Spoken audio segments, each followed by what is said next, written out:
Assalamualaikum warahmatullahi wabarakatuh. Bismillahirrahmanirrahim. Alhamdulillah, kali ini kita akan membicarakan iddah dan hukum berkaitan dengannya. Iddah makna pada bahasa ialah kiraan atau bilangan atau hitungan. Manakala makna pada istilah syarak ialah masa atau tempoh menunggu seseorang isteri yang telah sudah diceraikan oleh suaminya, atau masa untuk memastikan rahimnya bersih daripada hamil. Isteri-isteri yang diceraikan oleh suaminya tidak boleh berkahwin dengan lelaki lain sebelum cukup masa tertentu, dan masa yang ditunggu itulah dinamakan iddah. Masa iddah bermula atau dihitung pada hari isteri itu ditalak atau pada hari suaminya meninggal dunia. Hukum iddah adalah wajib. Seterusnya, dalil disyariatkan iddah. Dalil disyariatkan iddah ialah sebagaimana yang disebutkan di dalam Al-Quran dan hadis Nabi SAW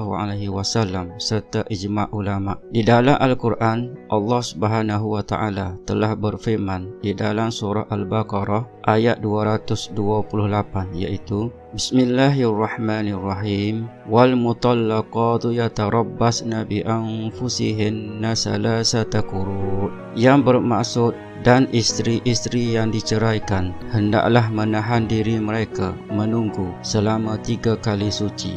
Manakala di dalam hadis Rasulullah SAW, iaitu La yahillu li imra'atin tu'minu billahi wal yawmil akhir tuhiddu ala mayyitin fawqa salasin illa ala zawjin arba'ata ashhurin wa ashra. Yang bermaksud, tidak halal seorang perempuan yang beriman kepada Allah dan hari akhirat tidak boleh berkabun atas kematian seseorang lebih dari 3 hari kecuali atas kematian suaminya, maka berkabunnya adalah 4 bulan 10 hari. Hadis riwayat Bukhari dan Muslim. Kemudian para ulama telah bersepakat dengan wajib bagi seseorang perempuan yang diceraikan itu atau yang kematian suaminya untuk beriddah. Seterusnya, jenis iddah. Jenis iddah ada 2 bahagian, iaitu yang pertama, iddah kerana penceraian. Yang kedua, iddah kerana kematian suaminya. Yang pertama, iddah kerana penceraian, iaitu seseorang isteri yang telah disetubuhi oleh suaminya dan diceraikannya. Iddahnya ialah yang pertama, bagi isteri yang hamil, maka tempoh habis iddahnya ialah saat selepas melahirkan anaknya. Apabila anak yang dikandung itu lahir, maka pada masa itulah iddahnya berakhir. Ini berdasarkan firman Allah Subhanahu wa Ta'ala di dalam surah At-Talaq ayat 4, iaitu Bismillahirrahmanirrahim. Wa ulatul ahmali ajaluhunna an yada'na hamlahun. Yang bermaksud, dan perempuan-perempuan yang hamil, waktu iddah mereka itu hingga melahirkan anak yang dikandungnya. Yang kedua, dan bagi isteri yang tidak mengandung dan belum habis haid, maka iddahnya ialah 3 kali suci daripada haidnya, iaitu bermula setelah hari isteri itu diceraikan. Dan jika si isteri itu diceraikan semasa atau dalam keadaan haid atau nifas, maka iddahnya berakhir setelah masuk haid yang keempat. Yang ketiga, bagi isteri yang tidak ada haid, sama ada kerana putus darah haid ataupun belum pernah datang haid, ataupun isteri masih kecil, maka iddahnya selama 3 bulan dari penceraiannya. Yang keempat, seterusnya bagi perempuan yang selalu keluar darah yang bukan dari darah haid, iaitu darah istihadah, iddahnya ialah hendaklah perempuan tersebut melihat kebiasaan datanya haid dan sucinya. Apabila sudah berlaku 3 kali haid, maka iddahnya berakhir. Dan jika perempuan tersebut putus haid, maka iddahnya adalah 3 bulan. Yang kelima, jika suami menceraikan isterinya yang belum pernah disetubuhinya, maka tidak wajib bagi isterinya beriddah. Seterusnya, yang kedua, iddah kerana kematian suaminya. Di antaranya ialah yang pertama, iddah bagi perempuan yang kematian suaminya ialah selama 4 bulan 10 hari. Ini berdasarkan firman Allah Subhanahu wa Ta'ala di dalam surah Al-Baqarah ayat 234, iaitu Bismillahirrahmanirrahim. wallazina yutawaffawna minkum wa yazaruna azwajan yatarabbasna bi anfusihinna arba'ata ashhurin wa ashran. Yang bermaksud orang-orang yang meninggal dunia di antara kamu dengan meninggalkan isteri-isteri, hendaklah para isteri itu menahan diri mereka beriddah selama 4 bulan 10 hari. Yang kedua, jika suami menceraikan isterinya dengan talak raj'i, kemudian suaminya meninggal dunia dan si isteri tadi masih dalam iddah, maka iddah isteri tersebut adalah iddah orang yang bercerai mati, iaitu selama 4 bulan 10 hari. Ini kerana talak raj'i adalah talak yang tidak memutuskan ikatan perkahwinan sebelum iddahnya habis atau berakhir. Yang ketiga, jika suami menceraikan isterinya dengan talak bain, kemudian suaminya meninggal dunia dan si isterinya tadi masih dalam iddah, maka iddah isteri tersebut adalah iddah orang yang bercerai hidup, iaitu 3 kali suci dari haid. Ini kerana talak bain adalah talak yang memutuskan ikatan perkahwinan di antara suami isteri. Talak bain ialah talak yang tidak mengharuskan si suami itu merujuk kembali isterinya semula, sama ada talak itu talak secara khulu' atau talak 3 atau talak yang difasahkan, atau talak isteri yang belum dicampurinya, atau talak raj'i yang habis iddahnya. Dan jika si suami itu berkehendakkan semula isterinya, maka hendaklah dengan akad nikah yang baharu. Seterusnya, hak-hak nafkah dan kewajipan tertentu di dalam tempoh iddah. Perempuan yang diceraikan oleh suaminya sama ada dengan talak raj'i atau talak bain mempunyai hak-hak nafkah dan kewajipan tertentu. Di antaranya ialah, jika talak raj'i, yang pertama, suami wajib memberi nafkah kepada isterinya, iaitu tempat tinggal, perbelanjaan, pakaian dan lain-lain lagi. Ini kerana suami masih lagi berkuasa ke atas isterinya dan boleh rujuk kembali selagi mana tempoh iddah belum habis. Demikian juga, suami tidak boleh meninggalkan rumah melainkan kerana ada sebab-sebab yang tidak dapat dielakkan.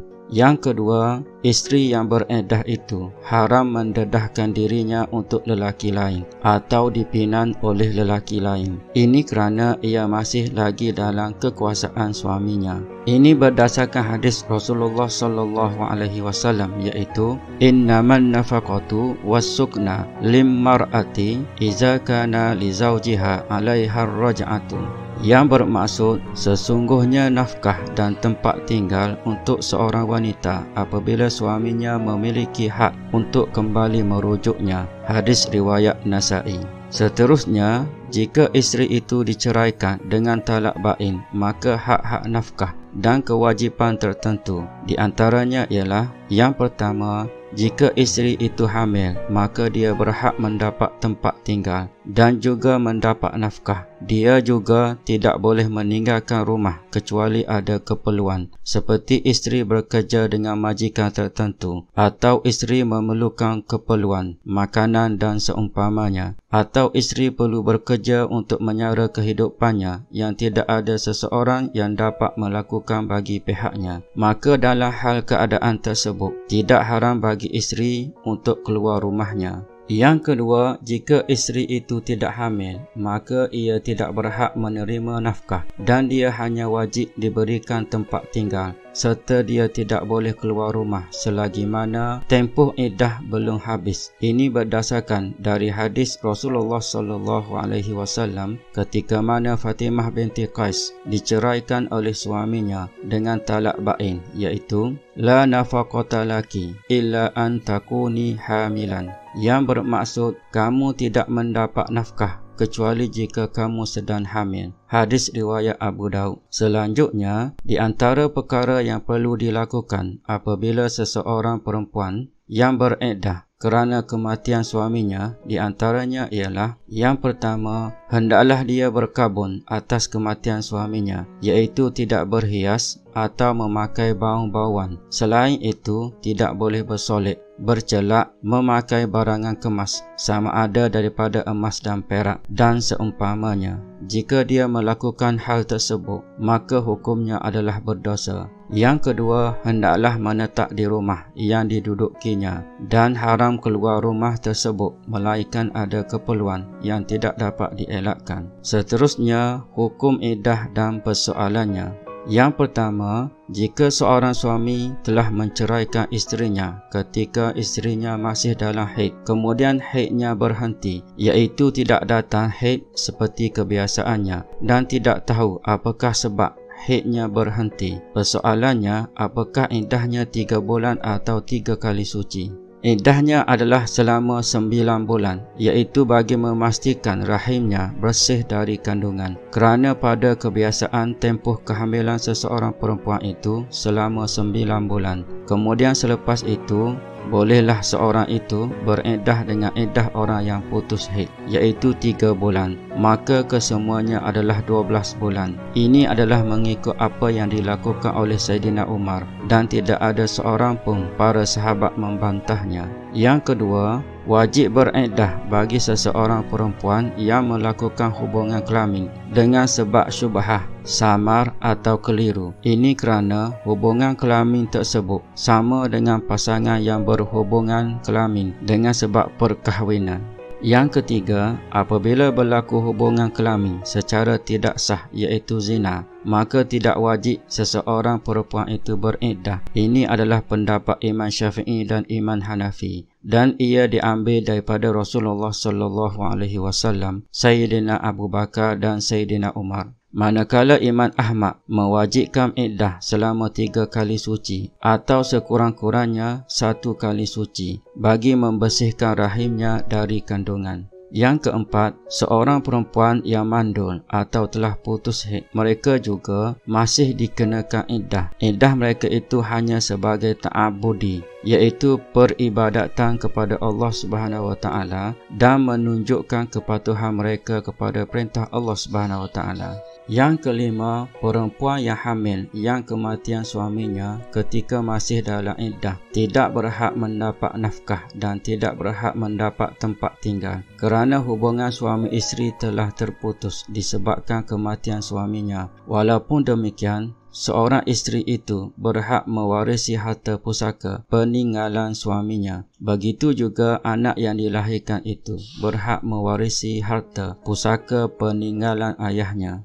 Seterusnya, hikmah iddah. Di antara hikmah dikenakan iddah bagi seseorang isteri yang diceraikan ialah: yang pertama, memastikan bersih rahim seseorang perempuan daripada kandungan supaya nasab keturunan seseorang itu tidak bercampur dengan yang lain. Yang kedua, memberi kesedaran dan keinsafan kepada pasangan suami isteri di atas kesalahan dan kesilapan yang dilakukannya. Dengan iddah ini juga akan memberi masa dan peluang kepada suami isteri itu untuk memperbaiki sikap dan tingkah laku yang baik. Seterusnya, dapat mewujudkan kembali suasana kebahagiaan rumah tangga. Sekian, wallahu a'lam.